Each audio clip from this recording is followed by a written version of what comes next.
the last dish for my salmon. Ayan na, gawin natin. Abangan ang susunod na kabanata. Medyo i-roast natin ng konti ang sibuyas para masarap. And then, turn off. Kasi may init pa yan sa ilalim. Yan.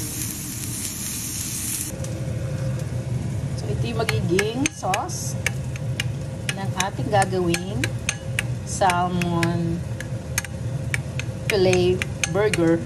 Hindi ko alam tawag. So, ito mayonnaise, ketchup, and relish. So, ito na yung ating grilled sibuyas, ating bread, avocado, at ito, lettuce. Pinapainit ko na yung salmon. Gusto ko yung may balat. So, ito lang, dalawa lang. Kasi masyado na malaki.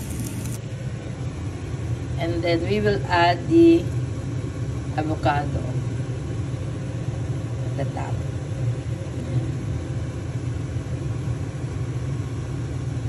So I added na yung konting avocado, and now dagdagan natin ng avocado.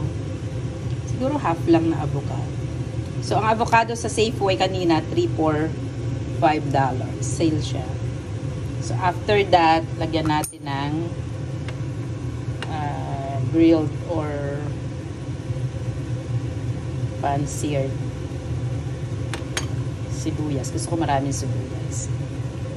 And then, the sauce uli. Kasi gusto ko maraming sauce. And then, the last one is the lettuce.